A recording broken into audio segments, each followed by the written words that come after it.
Assalamualaikum warahmatullahi wabarakatuh. Perkenalkan, nama saya Umi Nur Rohmakasana dari Ekonomi Syariah dari semester 7.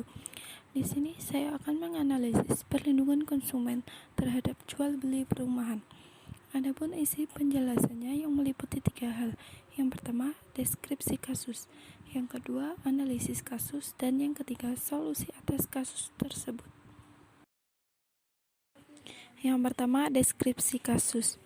Dugaan tindak pidana yang dilakukan oleh tersangka almarhum Fattah bin Jago Salim selaku pemilik perumahan Sukabangun Cindo Residen yang beralamat di Jalan Sukabangun diduga telah menjualkan 1 unit rumah di perumahan Sukabangun Cindo Residen Blok B5 kepada saudara Fitrianto seharga Rp350 juta melalui KPR Bank Mandiri, yang mana rumah yang dibelinya tersebut tidak sesuai dengan spesifikasi yang tercantum pada keterangan brosur perumahan Sukabangun Cindo Residen. Yang kedua, analisis kasus.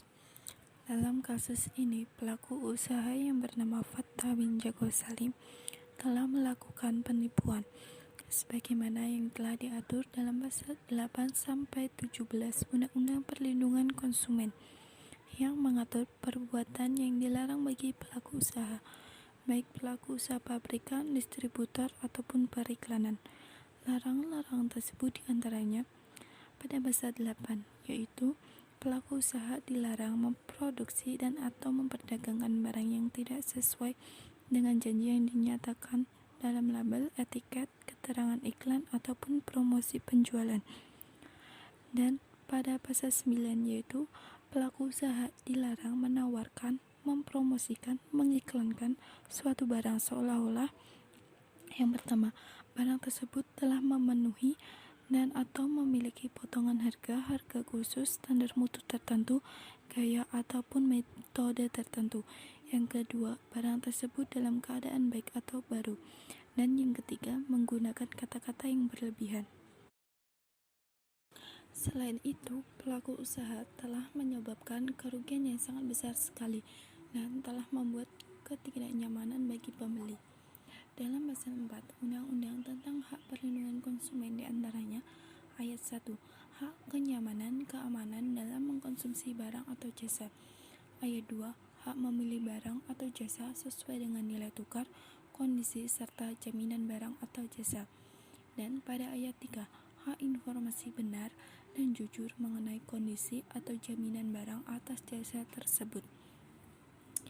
Jadi, di sini pelaku usaha yang bernama Fattah bin Jago Salim ini telah melanggar pasal tersebut karena telah membuat konsumen merasa tertipu, tidak nyaman atas rumah yang dibelinya. Pelaku usaha ini tidak memberikan atas jaminan barang atau jasa yang dijualnya.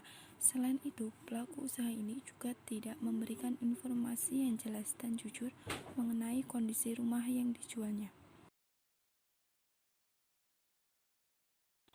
Pasal yang mengenai hak konsumen ini selanjutnya mengacu pada pasal 7 Undang-Undang Nomor 8 Tahun 1999 tentang perlindungan konsumen mengenai kewajiban pelaku usaha. Di sini saya hanya menyebutkan sebagian dari kewajiban pelaku usaha. Yang pertama, beritikat baik dalam melakukan usaha. Yang kedua, memberikan informasi yang jelas, benar, dan jujur mengenai kondisi dan jaminan barang atau jasa tersebut. Yang ketiga, menjamin mutu barang dan atau jasa yang diproduksi dan atau berdasarkan ketentuan standar barang dan atau jasa yang berlaku. Yang ketiga, memberikan kesempatan kepada konsumen untuk menguji dan atau mencoba barang dan atau jasa tertentu, serta memberi jaminan dan atau garansi atas barang yang dibuat atau yang diperdagangkan.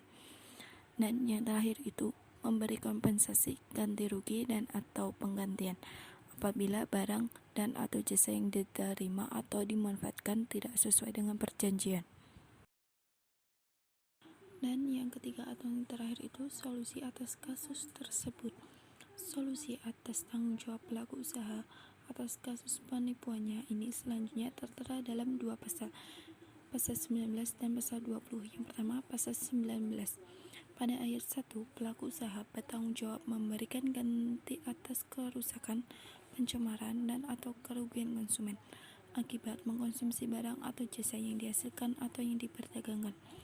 Pada ayat 2, ganti rugi sebagaimana dimaksud pada ayat 1 dapat berupa pengembalian uang atau penggantian barang dan atau jasa yang sejenis atau setara nilainya, atau kesehatan dan atau pemberian santunan yang sesuai dengan ketentuan peraturan perundang-undangan yang berlaku. Dan pada ayat 4 yaitu pemberian ganti rugi sebagaimana dimaksud pada ayat 1 dan 2 tidak menghapuskan kemungkinan adanya tuntutan pidana berdasarkan pembuktian yang lebih lanjut mengenai adanya unsur kesalahan.